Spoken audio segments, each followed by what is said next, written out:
Before you knew it, it was like you're kind of just running out of work instantly and like, what have I done? Very solo trade. You go in your bathroom by yourself and you do it by yourself. What are we even, like, you're not learning. You're meant to be cutting the slate. I didn't get the opportunity to go try and do construction courses. Would they even know, like, would they even think about a tiler at this point? Like, hi guys, welcome back to Taylor Talks Trades. I'm your host, Jamie Taylor. Let me know what you think of the show in the comments. Please subscribe to help us on the journey to becoming the #1 trades podcast. In today's episode, I'm joined with Ross Cunningham from ROSSCO Tiling Specialists. It's an interesting journey from him being an apprentice all the way through to then having his own business, working on some high-end tiling projects, and then actually starting his own specialist tiling academy where he's giving back into the industry now. Come and check it out. I hope you enjoy it. And as I said, subscribe for more content like this. Ross, welcome to the show, mate. How's it going? I'll start where I always start. How did you get into the trades? Contrary to what you might think with tradesmen and stuff, they generally don't do very well at school. I enjoyed school, to be fair. I was really good at maths, and I enjoyed counting money. So I always saved my money, always count. I was like, do you know what? I'd like to be an accountant. They count money. Fast forward to do, I'm like, they don't count actual physical money. That's the enjoyable bit. But so all the way up to second year, I was like, I'm going to be an accountant, stick in at maths, whatnot. Second year, just kind of fell away. Different crowd of people, friends and all that. Started summers and stuff. I'd go work with my uncle, who taught me my trade. Was he a tiler? He's in everything. I'm quite jealous of him, to be fair. He can go up and tile your roof and then he can go down and fix your motor the next day. All rounder, aye. But tiling was his thing he'd done the most. Yep. But fourth year, I'd left school. I didn't have any plans, didn't have the grades to be the accountant I thought it was going to be. And he's like, I can give you a job, give you an apprenticeship. I think at that point, he wasn't even concerned about taking me on as an tiling apprentice. It was just coming out, carry on as we were in the summers and stuff, and just labour. Yep. He's like, I can offer you a tiling apprenticeship. So that was it. I was put through college and fell into it basically, like what most of the trades guys say. I think that's what the case, especially with tiling. It's always, a tiler always falls in. It's quite mad. Like, what was the numbers thing then? Was it, did you actually like money? So you'd maybe like done them summers, got a bit of money and you liked physically counting the money, but you thought accountancy might have been like that, where you're like going, right. I thought accountancy was sitting with wads of money and just counting people's money, and that's what attracted me to it. That's interesting, eh? But so it did turn into me actually counting money when I was going to work, getting a wage and stuff, and I was one of my only pals who had a job. So I was getting money, I was buying new trainers, and I was enjoying that side of things. I think as well, it's like, that's an interesting point, because a lot of people would, like, you thought that's what an accountant was. So I wonder what, like, some of these young people at school now, like, what do they think a tiler is? Do you know, or like, do they even know, like, would they even think about a tiler at this point? Like, they might just go into their bathroom, see the tiles, but never give it a second thought. I think young people think plumbers put tiles up. Aye. You just see the plumber come in, tiles are usually in it, they're there. Nah, definitely. It's the plumber running so see, when you were doing the summers and stuff like that's quite typical kind of trades. Like I was similar. It was like, it wasn't always a trade as such, but I had like this gardening job I did with a guy, and I just liked actually going out, like being physical with my hands, like doing something and then looking back and be like, oh, that looks really nice. Like, we've cut that all nice. It was quite nice areas in Edinburgh that we used to work in. So you always, like, the people, I found it strange because where I'm from, people didn't really tend to spend money on their gardens. But when we got to there, it was like they spent a lot of money on it. I'm like, why are they paying us to like do this and just cut it themselves? I thought it was bizarre. But I kind of got a knack for that. And then the sort of the customer care side where, like, do you know, you do that job, the woman comes out or the man comes out and goes, oh, that's a really good job, son, that's really nice. And they give you a wee cup of tea or whatever. And you go, I think that maybe, did you get that as well? Like when you were maybe doing them summers, it's like, there's just something about working hard and pleasing people, I guess, as well. The kind of first job that I remember for the summers was my uncle was doing a conversion in a tenement flat, so it was brick walls down, steels in and stuff, and I loved running up and down the 3 flights of stairs with bags of rubble. I don't know why.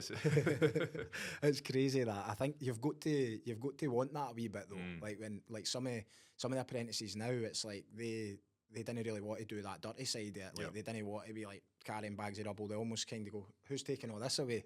Like, I suppose when we were younger, you didn't see people floating about Dubai with sunglasses on and in their shorts. Well, that's true. Aye. So how did the sort of apprenticeship side of things go then? Was that like he just said just come in, but then did that then formalise? You went to college. Like how does the tiling side of things work? It's most people don't actually know. They don't actually know there is a tiling apprenticeship when I speak to people. But it's a 4-year apprenticeship, same as everybody else. And at that point, it was 2 weeks on, 2 weeks off, which obviously thinking back, that's quite a considerable amount of time to not have that extra pair of hands. Yep. And it was a piss about, to be honest. I think it's the same opinion with college across the board. It gets that kind of thing where they're saying they're away for 2 weeks, but they could be there for probably 2 days and condense the stuff in, and then maybe it's almost like it's getting stretched out. Aye, because you've got your real lunch, you've got your half an hour tea break, you're just messing about half the other time. They're always away early as well. It's like, you know, they'll be, maybe they'll be on a group chat or something like that and being like, that's me away for the Friday, and the rest of the workforce is like, what, how you away? And it's... I made the mistake, it was one bank holiday and the college was shut. I was like, I'm just going to stay in my bed. Goes to work on the Tuesdays. Like, yeah, college yesterday. I was like, aye. He's like, no, you work Monday. I was like, oh no. Did they messaged in or like? Aye, they must send them a sheet of the days at the college you're off. So I'm sure you were a bit of a grafter, and it was probably all right. Like you probably made it up the other days, so the odd wee day off probably all right. So 4-year apprenticeship then. So was that from like 16 basically then? So you were pretty much qualified in like qualified by 20. Aye, and 2021. He's like, right, you're on your tradesman's wage now. He's like, I can't really forfeit. I can't pay that. Afford it. Aye. Can he sustain it really? He's like, start looking for your own stuff. So that's what I done. I just started putting out jobs for more homers. Gumtree I turned to at that point, put a wee advert out, and it just picked up and picked up and picked up. And then the distance between what I worked with him and what I'd done in my own stuff just started to grow. Aye. That's quite good though. So he kind of encouraged that really as well. So it wasn't like you were trying to build this thing over here, but he was against you. It was actually a wee bit more like, I kind of need you to go and do that. Aye, he was just straight up. He's like, I can't pay you that wage. Even though it says you should have it, but it was just a kind of natural.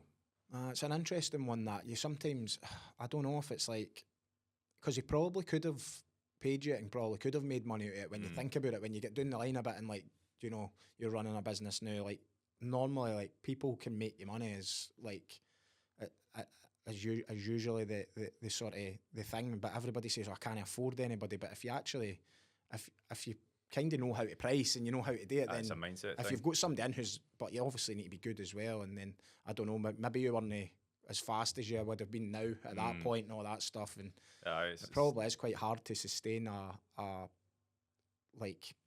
tradesman's wage, I guess. When really at 4 years we're not really a tradesman, are we? We're not putting out. We're never really are. We're just, to me, you're always just evolving and evolving. Like we were talking before we went on air, kind of thing, and you were saying like you were watching like certain videos for different countries and going, how do I get that good? Yeah, and it's like, so it's a continual learning curve. So you're never really quite at the end. You're never really finished the article, I don't think, which is a good thing, really. Aye, 100%. Anybody who thinks they're the best, they're kind of done. They're going back.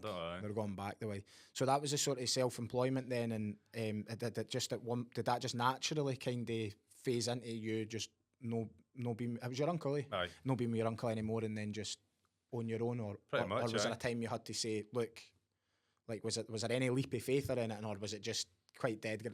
It was a fairly gradual process, to be honest. I don't remember just cutting the line and then going for it. It wasn't like a defined kind of line in the sand, because sometimes you get people who's like, right, that's it at that point, I'm just going for it and that's going to be it. That was a wee bit kind of like what I did, and then I went to like my employer at the time and put my notice in and all of that, and had this like quite decent plan that I thought was a decent plan, and it was like 6 weeks before Christmas, so we were 2 weeks off during the Christmas break, so it was basically 4 weeks to the holidays. So I was like, this is quite a good time. I've built up my wee homers. I'll be able to start up next year. So I went in and I gave like 4 weeks notice, because I've been there for like 6 years or whatever. And I was like, look, here's my notice. This is what I'm doing.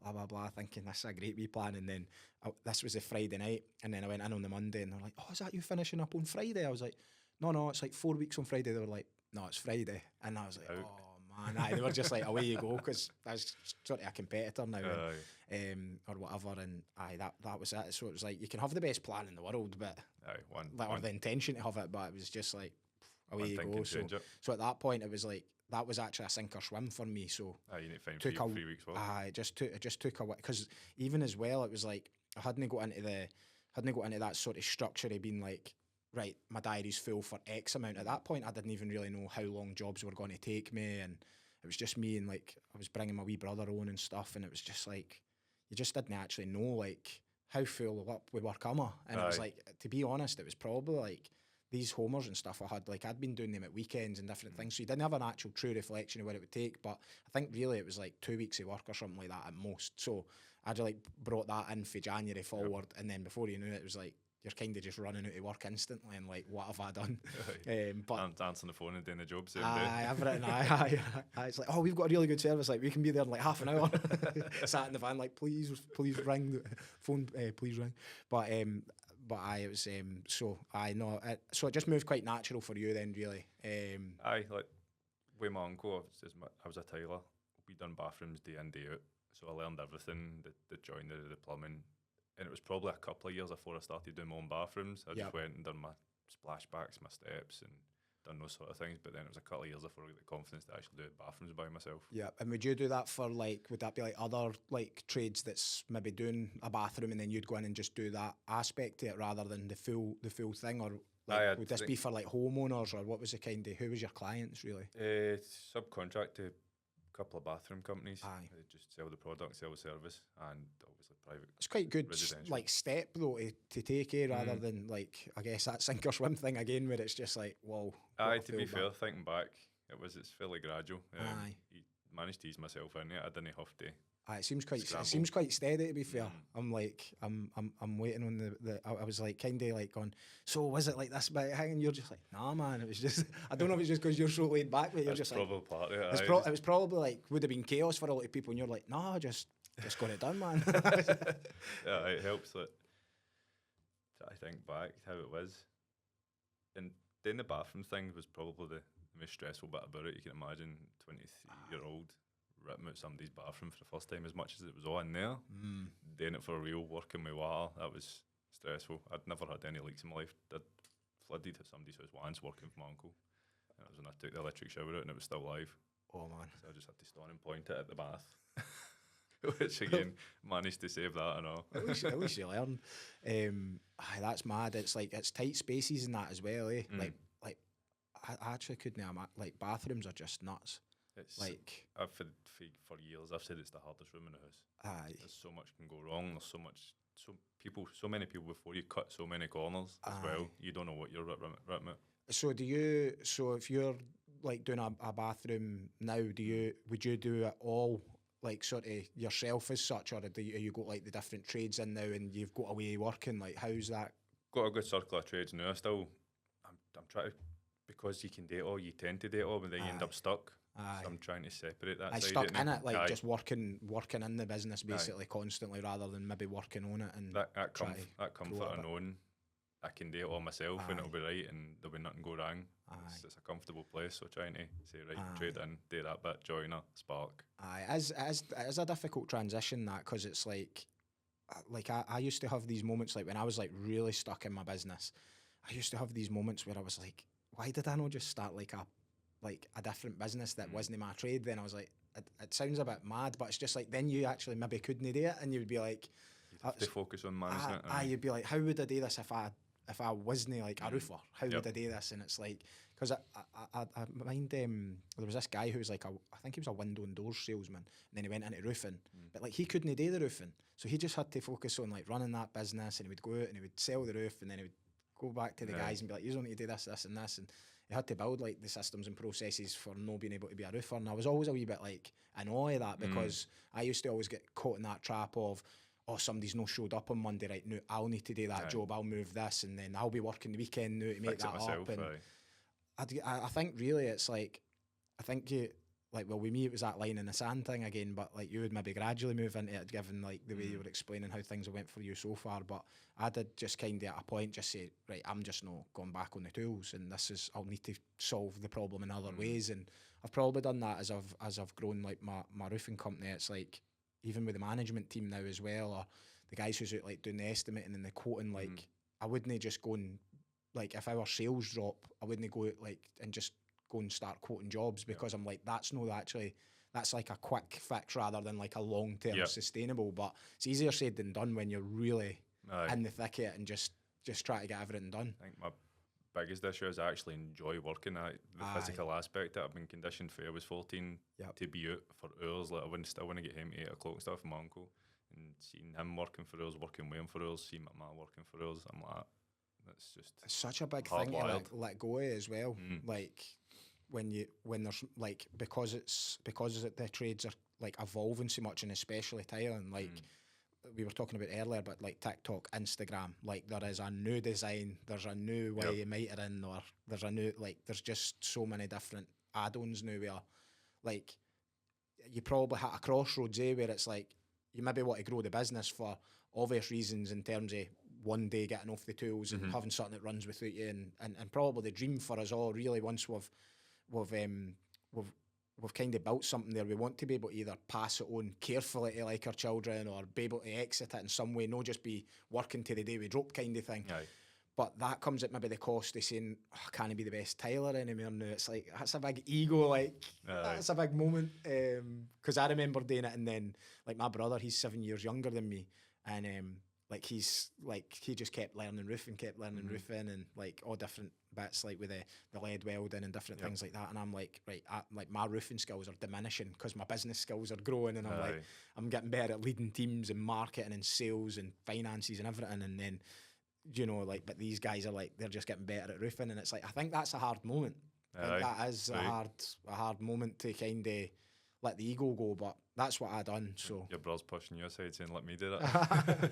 And it's just and then now I think it's just like about being able to probably recruit the best roofers and train the best roofers, and you've just got to, I think it's just something you just got to make a choice, really. That was something I was thinking about on the way down here. Like, roofers and joiners and stuff, they're all used to working as a team, whereas I find tilers are quite solo people. They're in their bathroom, they're in there themselves, they very rarely reach out to create a team and stuff like that. So I think it's difficult as a tiler to try and employ other tilers, because they're just so used to working themselves. That's quite interesting. You probably get really used to like your own ways and stuff like that. And I think that's why they don't want to bring on young people, because they know, I can do a bathroom in 2 days, that's the money I'll get for that. I bring on a young person, there's mistakes, they're slowing down, there's less money.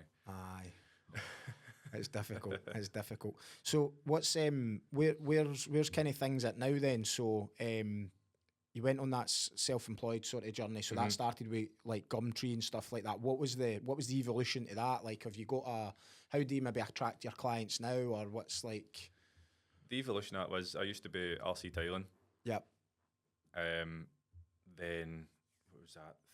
3-4 years ago, I was like, I'm going to rebrand. I want to attract another level of clientele. Yep. And you start Googling whatever would you do, it's colour schemes and stuff like that. So obviously the van's black, there's kind of gold writing. Yep.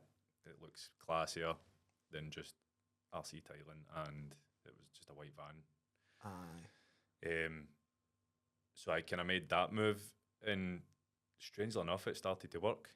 It started to get bigger jobs, full houses, working in £1.5 million houses, complete marble, and I was a bit in disbelief. Like, something as simple as changing the name for RC Tiling to ROSSCO, the colour scheme.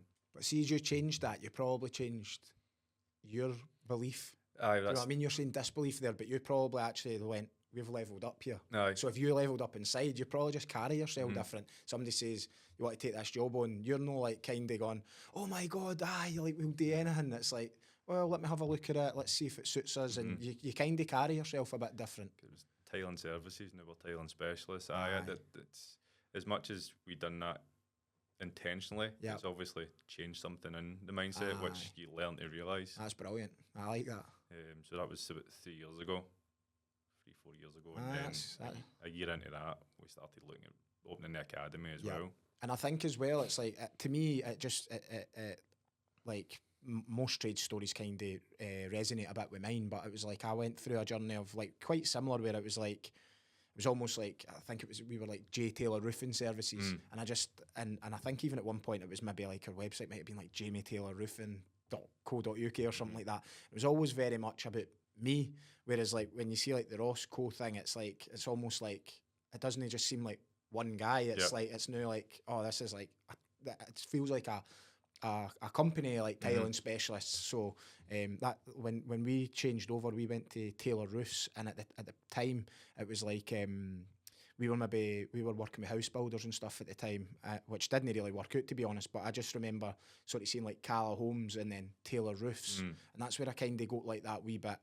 Everybody was like Taylor Roofing or Jamie Roof or whatever it would be, but I was like, how do we make that wee bit different? And I think like I took an identity shift at that point as well, where I was like, it's not just me, it's like, this is a business now, it's an organisation, you're dealing with a company. So I'm resonating with a lot of what you're saying, but it was just like, it's actually just nice to hear that like that kind of, that belief does change, because I think as trades guys, like we can sort of just keep ourselves open with the pile, and just be like, oh, we'll need to take whatever job comes in, and if they moan about this or moan about that, we'll maybe need to cut the price down a wee bit or whatever. But knowing your worth and actually just believing in your work is the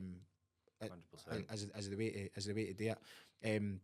So bigger jobs started happening. We were looking for that one on TikTok before we came on, on live. I'm going to try and find it, where you had like the monster of a tile that was getting carried up the stairs. But was that kind of the norm for a bit then? And is that continuing, or what you're doing now? It seems to have levelled out now. Like obviously, when we first just changed our name, it was like, oh wow, just get this big job and this big job, and it's like everything. You start to get used to what you get, what comes in. The big tiles, they still seem to get harder. We've fitted, that was 6 mil you seen us lifting up the stairs. We've fitted 12 mil ones as well. They're 150 kilos a tile. It's something you never imagined you'd be lifting, fitting, or anything to do with tiling. Do they ever break, like when you're taking them in? The 12 ones, no. 12 mil, no. They're pretty solid, to be fair. The 6 mil ones, they can be a bit shaky. That's just thinking like that work, taking it in, and then the thing breaks. It's a lot of risk. That's why not many people go near it. They'll put up the full sheets, no bother, and put a couple of holes in or whatever. But the ones that need to travel through a house, up the stairs, round the corner, that's get big L cuts out it and stuff, they'd rather know. Aye, I can understand it, I guess. It's fair enough. You see a lot. I used to see a lot of that stuff, like when I used to be on sites, and there would maybe be like renovations happening or whatever, and like you just seen the actual like length they were going to get like bifold doors in or something like that, and then it all gets in, and then they're like, there's a big scrape on this, and it's like everybody's gone mental, and I'm like, oh, thank God I'm up on this roof and it's nothing to do with me. But one Excel job we done, they just fitted a whole new oak banister and that, and then we brought the tiles and we got into the hall and we went, that's too sharp a turn, you can't get the tiles up there, you have to take the balustrade back out. Our joiner wasn't happy, to say the least. So we could go straight up rather than try to go around a half turn. It's all about that planning and that though, as really. And you didn't want to get trapped under one of them big tiles or anything, or drop it on somebody. No, this is the thing. It's sketchy. So where did the sort of academy side of things come from then? So obviously you've got that now, and it was just an idea. My missus proposed it to us, Pamela. She says, why do you want my training school? Because I'm obviously complaining at that point. We were looking to scale up back then. I was like, college isn't producing what we need. And it never will with what I learned. Yep. It should be more realistic. So I just started saying what I was thinking. She's like, oh, why do you want my school? Yep. And that was kind of the basis behind it. I had no idea how to do that, what to do. I just knew I needed a unit. And then I'd build it. Like I say to everybody, the only thing I knew about a unit is I wanted to drive my van in. Aye. If I could see my van inside it, then I could do something with that. Aye. I was just drawing sketches on bits of paper of how many bays I'd need, and always knew, because of my bathroom experience as well, yep, I could give you the perfect setup to learn how to tile a bathroom. Yep. Same with my kitchen. I think that's your bread and butter. Yep. So did you purposely kind of make it like be a wee bit tricky as well, like almost like no smaller, but like the realness of maybe working in the tighter kind of spaces? So if I could, like health and safety kind of got in the way a wee bit. Like, yep. As a tiler, you grow up, you're working in a tap landing in somebody's house. It's like small metre square landing, then a bathroom, if I could have, I would have had an area marked out on the floor Yep. where they had to work within Aye. for the realism, but they couldn't do that. Just everybody's working off benches. There's that aspect to it, and so that things aren't lying around the floor. There's less trip hazards. But it's understandable. I suppose there's got to be a balance a wee bit. that's it. But it's just like, I guess what you're trying to do there is like give them the real life experience almost without really, like you said, being 23-year-old ripping somebody's bathroom out and going, I do know how to do this, but this is a bit overwhelming. 100%. And especially if you're saying like a lot of the time you work yourself as well, like generally speaking, if they're going to take that full project on yourself, that is scary. I guess that's where we learn the most as well. It is just in the deep end, but you didn't want to get it wrong, eh? You couldn't get in the deep end uneducated, then you're going to get yourself in trouble. And that's why if you learn in a mock bathroom, you're going to feel semi-confident by the time you go in the real one. You go, oh, I remember this, he said that. Whereas if you compare where you training in my place to college, you're literally knocking up 36 by 6 tiles on a sand cement render wall. I've still yet to do that in real life. It just doesn't happen. No, there's companies that do the sand cement render for one. It's the other side of the water. Yeah. The tilers do the sand cement render, but not in this country. So the college course itself's just outdated and I always needs to be modernised. You tile stringers on stairs and stuff as well, which you always see in tenement closes in Glasgow. Yeah, they don't build those anymore. They certainly don't tile with them. It's just there's a lot to be changed, to be fair, to bring it right up to speed. And even at that, just to learn the basic stuff, it needs to be half it could just probably be thrown away. I think so. In reality, and then just like seriously focus in on the. I don't think it needs to be a 4-year apprenticeship for us either. No, there's a lot of legislation for other trades and stuff that needs to be learned and practiced, whereas tilers generally need to know the standard they need to leave and the basic products they need to use. Everything else you pick up on the way. What would you think? 2 years or less? Or 2 years would be fine. A year, actual college based, no permanently, but it's obviously split up in increments, and then that year on site where you're checking up. And if it was a bit more, kind of intense as well, like rather than them going and the long lunch breaks, and then then just take an extra hour of the day, guys, because you're well ahead, and that's time they could be like really training and learning more and more, but. Anybody that's came through our course, they always say that was really hard. Yeah, they felt like, so a couple of people have actually said they felt like leaving the second day there just because of how hard it was, but that's what it should be. You purposely made it that way, so it's like, that does make sense. It's realistic. You need to understand how hard it's going to be if you want to do this. Yeah. So your course specifically, is that 2 weeks? Aye, for the 2-week courses for adults, we looked at breaking that same course up over a year. Yep. For young people. Yep. Because there's a roofing pilot scheme getting done in Edinburgh now, which is like the Nat 5, so it's like going into schools and they're getting it, I think it's maybe a day a week where they're doing roof slating, and that's been piloted, so it's like that would be interesting. Like if they, like, because imagine, because you said you were wanting to be the accountant, but then you sort of decided later on that probably wasn't going to be the case, so once you decided that, would have been maybe good to once a week go and be doing tiling. Imagine that for like a year before then, actually, but my uncle's going to take me on now, but I've got a year of like, well, not a year's experience, but once a week anyway, or whatever it is.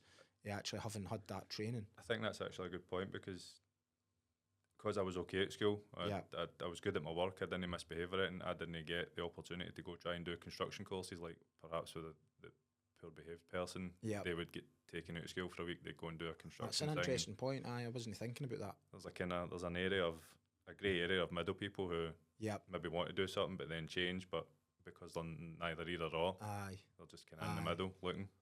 No, that's interesting, because I've seen that a few times. Like I've went in and spoke at a few schools and different things, and it's like it always is. It's usually like underprivileged kids, and they're like, they'll kind of relate to you. You're a tradie and that. And I'm like, thanks very much. But it's like, it's just but you're kind of going in and you're trying to inspire them a bit and be like, look, I was kind of felt like I was on the scrap heap, but actually I went and learnt this trade, and the world's your oyster after that. Where is that? Like it's like, to me, that's the foundation. Like you sort of, especially the way you done it, and same with me, it's like being qualified at like 20s, like brilliant. Like, I know. you could literally go and do anything at that point. You don't realise it back then, to be fair. At No, least I you're didn't. just, you're probably annoyed that you're not far enough ahead or something like that. You're like, oh, I wish I was. I was youngest in my class. Everybody was 18, 19. I was in there at 16. Aye.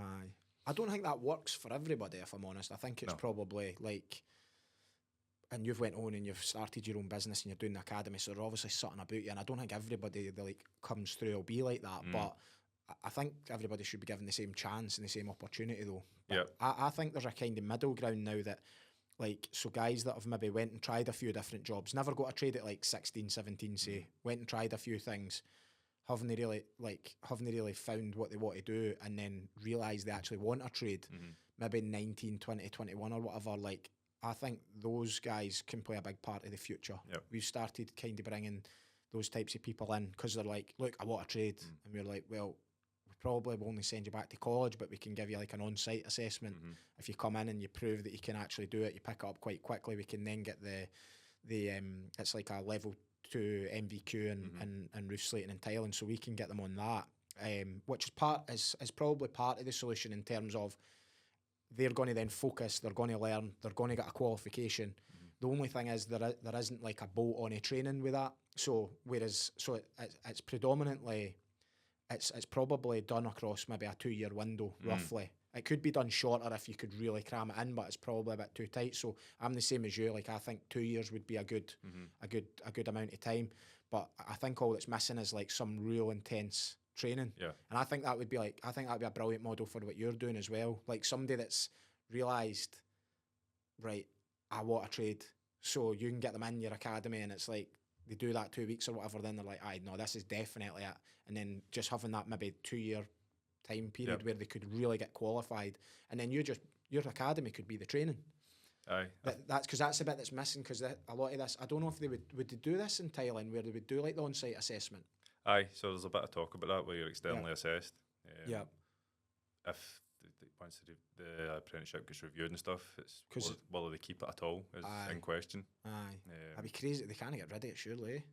You wouldn't think so. There's got to be a lot of modification to it, and one of the talks is you just get externally assessed, and you get your MVQ. Because I think that's a good short-term solution.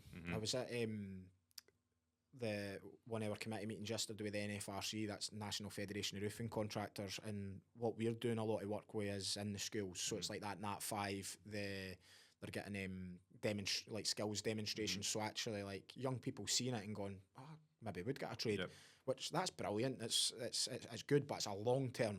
It is a long term strategy. Even I've seen like your wife Pamela talking a lot about like careers fairs and how we need to be there and different things, and I think that's all great as well. But it is, again, it's quite long term. I think. 100%. I think we've got this bit in the middle now, whereas like we've actually got a shortage right now. How do we maybe think how much you could close that gap in a 2-year window if you literally, like, you got a group of tilers, say, that, or a group of young people, like maybe no the 16, 17, but that's kind of 18, 19, 20 or whatever, and an intensive kind of 2 years, and then they're all starting to come through qualified. Like, that starts to actually make a difference, surely. Yeah, you would think so. You just need funding and support. And this is the thing, that we had the academy before we had it with the business plan. We'd have this many people in every month, blah blah. And about a year in, I was like, wait a minute, my hashtag's changing next generation. No disrespect to people, but most of them were 30 and over. I'm like, that doesn't really tie in. Is that who was coming through? Is that what you're kind of... It was plumbers, adults, people looking to retrain, plumbers looking to know how to use tilers because they were unreliable, which is ironic. They just want to keep it to themselves. And with a few DIYers across it as well. So I realised, how do we get the youth through? So that's when we started hunting down funding, and I'm saying we've still yet to catch it, but it's proven challenging. There's such a maze, there's so much red tape in order for an external training provider to step into that space. And there's work being done on this stuff, so like, hopefully we'll have we're going to a skill shortage meeting. I think it's next week, but that would have been probably weeks ago when this gets released. But there's people like talking about it. There's people trying to take action. Everybody seems to be coming together. CITB's coming to the table to talk. it's going to have to change. Aye, I think we will get the change. It's just how quick and how does it actually play out. Like, because in an ideal scenario, it would be great if, like say yourself could probably, I don't know if you would want to do this or no, but like, imagine like they came to you and said, look, we want you to just run this full thing and fix it, but you'll need to give up like your actual tiling business, but you'll be paid well enough over here. This will be your new career, but you'll be bringing people through all the time. Like, that would probably be pretty good, to be fair. It's something else also I realised while doing the academy is that I struggle in the 2 weeks because I feel like I'm not doing anything. Yeah. I enjoy teaching the people, but I think going forward, I would rather have somebody do the teaching and I create the course. Yeah. And that sort of thing. I find myself a bit uneasy. Yep. For the 2 weeks. That's that identity thing again, though. That's just because it'll become Probably, it'll come down to beliefs where you're like, I'm not working hard enough. This isn't really, because you're used to being in them bathrooms with everything spinning round and your days are gone for like probably 8 to 8, just like click your fingers kind of thing. So I resonate again with that because like I'm an office guy now. Like I'm never out the office really, rarely, unless I'm going to somebody else's office for a meeting or something like that. Like I'm either in here podcasting or I'm in my office or I'm meeting with my management team or I don't know, like even clients, because it's all pretty much private homeowners that we deal with. It's like our surveyors and estimators go and deal with them and that's it. So maybe I meet the odd supplier and things like that, but really generally speaking, like my day-to-day, my business sort of like does run pretty much without me. Yep.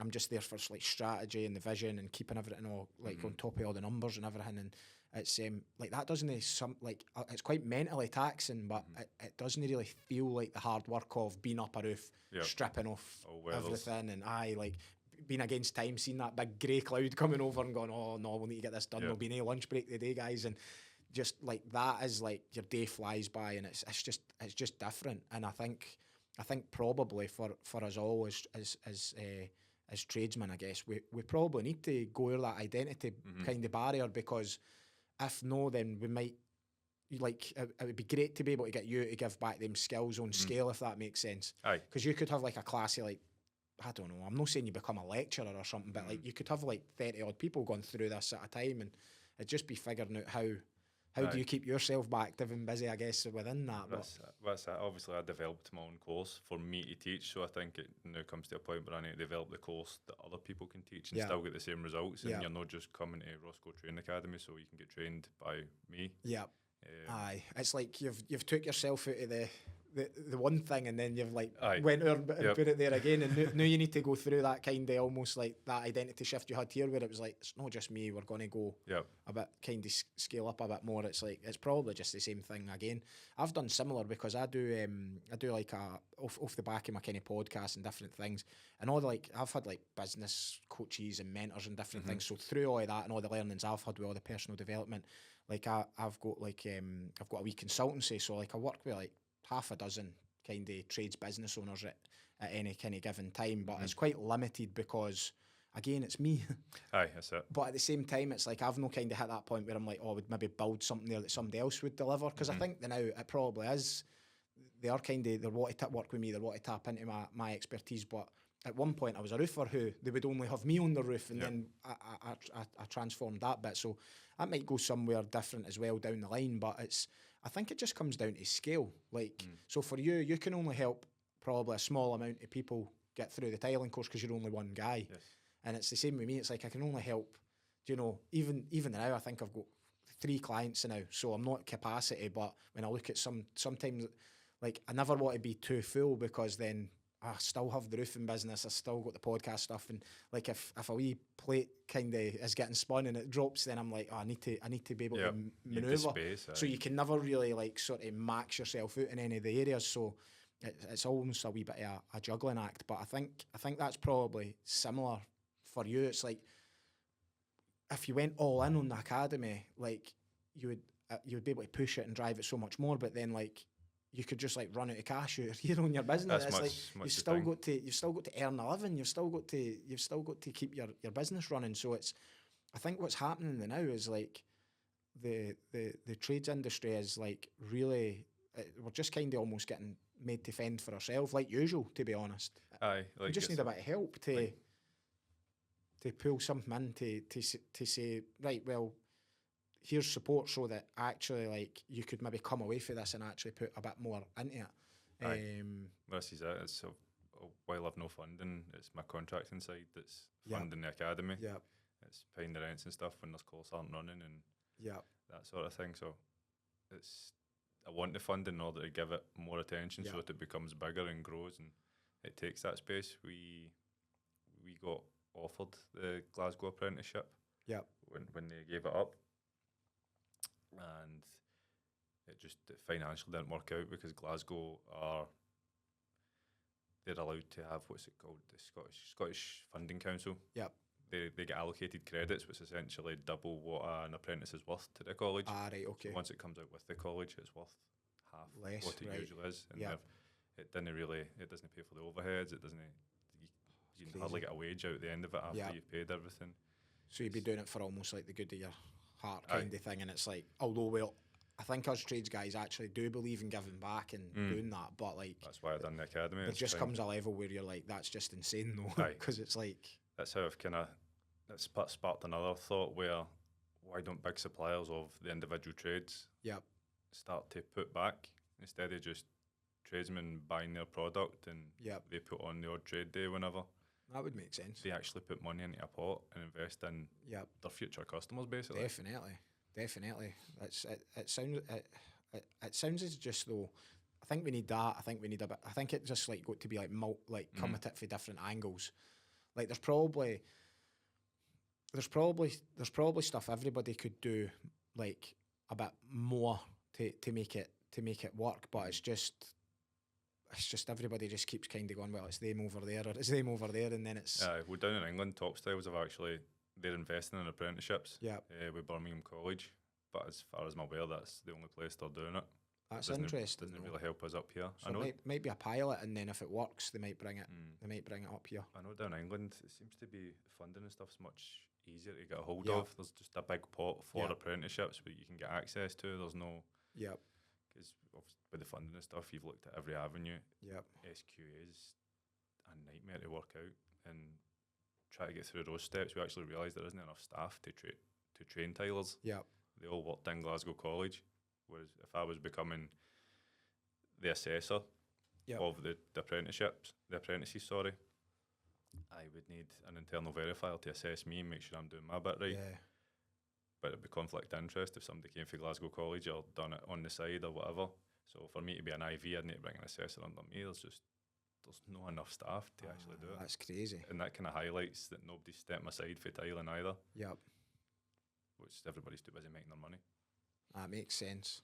It's quite a scary thought, but it's almost like, even for, this is probably for roofing and all trades, but it's like you kind of almost need to take like the most experienced roofers and retrain them into like assessors, trainers and whatever, but they would then need to get paid quite handsomely for that, because they can make a lot of money here, same as with the tilers, like make a fortune, to be honest. So you need to pay them over. But then there's like that gap. So I don't know if that's where like that kind of middle, like sort of like the early 20s guys that I was talking about. Maybe you could have a 2-year plan where these guys start to move over there, these guys step up. They can still kind of come between the two and maybe help. I don't know. And then the youth just keeps coming through and you almost get a wee conveyor belt. But like, it just sounds a wee bit too good to be true. If you had the time and the money to do it and the funding and the support, then it probably would work. But like you say, with the schools and the careers events and stuff, that's obviously a long-term solution, but it's very little tradesmen like you and me are going into schools now. It's just all the big firms come to uni, come to SSE and stuff, and it's people our ages and stuff. If we were in schools, there's a lot of relativity. Yeah, definitely. The kids can go, he's not that far away from me. No, definitely. The couple of times that I've been in, and we try and go a bit, it's not always easy. I think sometimes you try and go to these things, but you've maybe not got any spaces as well, and it's like you almost feel like, right, well, we're here to tell you how good this industry is, or what a career in, say, roofing could look like, or when I'm on the construction forum, like going as that, it's all trades anyway. I usually always promote all trades, like even my stepson, like he's just nearly qualified in his joinery apprenticeship. Like I gave him the choice. I was like, look, you can come into the roofing like with my business, but like what do you want to do? And he's like, no, I really want to be a joiner. So I was like, that's fine. So like, I'm not totally biased to roofing, although I would like to see more in roofing because it's just natural. It is my trade, and it probably does benefit me. The more roofers we've got, probably the better. But no, like I think it's sometimes quite hard when you're maybe like, oh, this is what it could look like, and then they're like, right, how do I apply then, and how do I actually get an apprenticeship? And I'm like, oh well, we're not really taking on this year, or because of some of the drop off rates as well. Like what we tend to do is like we'll get a young person in, and like we'll maybe get them doing 6 months with us first, or sometimes even a year, just depending when they come in and when it lands. But just so they can see like what winter on the roofs is like, make sure they're going to stick it, because what we found was you bring them in at 16 and they're really just going, oh, I need to get something because my parents are saying I can leave school, but if I've not got a job, then I'm not allowed. So they're like, oh, I'll try a roofing apprenticeship, or I'll try a joinery apprenticeship. Then they do it for 6 months, go, I don't really like this. I want to do something else. So this way it probably just it allows us to like know that they're going to stick it out. But then it's also a year down for them as well. That's one thing with the 4-year apprenticeship that I've always kind of stuck by, is it allows the individual time to grow up. Aye, and I believe in that as well. I do definitely think that. I didn't think it, like, although we're talking about condensing the model, I think that's for like, you could maybe even say 18 plus or something like that. You could condense it there. Possibly an 18 to 20-year-old could do the 2 years. Yep. But I think if you're 16, you just stick with the 4 years. And you probably, I don't think I believe what I'm going to say here, but it's like, I'm almost saying like, they kind of still need a wee bit of like go and mess about at college, kind of, you know, make new friends there, get used to like, it's almost like a transition into the real world, rather than being like, right, this is serious now, you've got a job and here you go. Because 16, getting a full-on job's probably quite a big deal as well, to be fair. I was in the college just before Christmas, and I used grinders in the academy. I always said, like, I want to try and get grinders at all costs, because you don't use them. It's a tool to get tilers using nearly every day, but we don't train on them in college. I was like, how do you not use them? And as he was talking, he's like, would you let him, no disrespect to you, boy, would you let him have a grinder in his hand as he's walking by with a bucket of water, but a hole in the boat, mate, and he's just trailing water off the place? I went, right, okay. Unknown to him, he's going to get to his bay with half a bucket of water. Oh, man. Sometimes as well, I just remember like being at college, and it was like, do you know, you're meant to be cutting slates and things like that, and then like I turn around and then like the guy that I'm like buddied up with, he's away like running over, like somebody's just cut like 30 slates for the roof, and he's just went and stole them and brought them over, and I'm just like nailing them on. I'm like, oh, that you cut them, mate, aye. And you know, and it's like, what are we even like, you're not learning, you're meant to be cutting the slate, and it just happens. It just happens, and it's like, when you're young, you just kind of, you know, there was always we would go in and the roofs would already be all like the last class had been in, so it was all finished. And then like you were to strip the roof because that was part of the exercise. So like we just used to like half strip it and then just rattle it back together and be like, that's us done, you know. And it was just like, it's stupid looking back, because I always think, I should have probably tried a wee bit harder or whatever. But I got there in the end, it was fine. But it's just like, you just kind of think to yourself though, it's like, that's like when you're 16, 17, like you're going to still be a bit immature and stuff like that. So I think there is a place for that, to a point. As far as I'm aware, I think it's only me and possibly 2 other people from my class that are still tilers. Really? Aye. That's crazy. Was that a big class? Aye, I think you're like 4. I think I was going to say 14 or 15. Aye. It was a decent class. Aye. And what was the reasons for them falling out of it and stuff like that? Just one of the main reasons was their contractors just letting them go. Aye. I don't know if it's still the same. Oh, so when they qualified, it was just like, we can't keep you on. Like what your uncle was kind of saying to you, I can't really afford the tradesman wage, so. Aye, even before that, let's say maybe second year was a big point where tilers would just disappear because they're getting rid of the cheap labour. They start to cost a lot of money then. That's true, aye. But I don't know if that still happens now.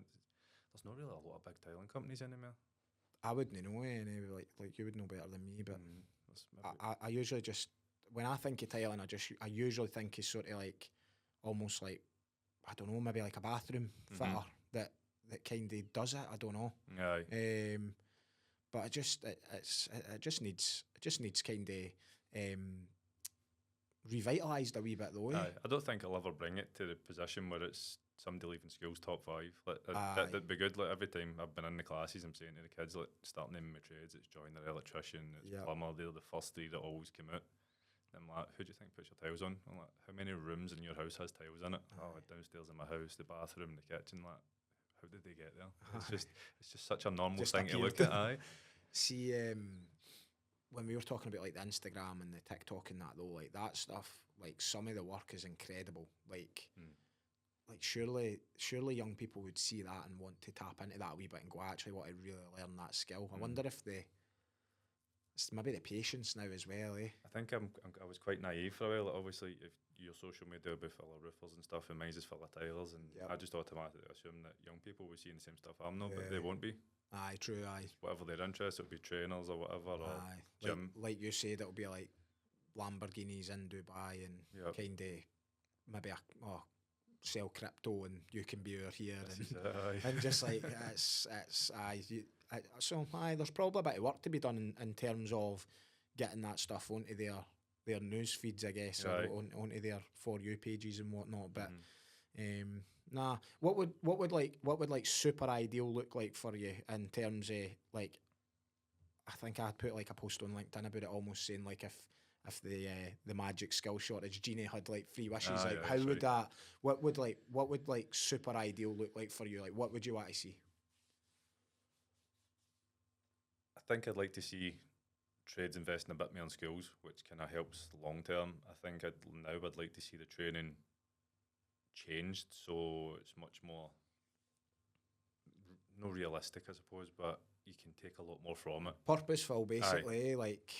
Like direct, like you learn this, you're going to be able to go and do this. Aye. Like similar to your academy, it's like exactly. Like learning this bay, and then actually you can go and can go into a bathroom now. It's like that's it. Aye.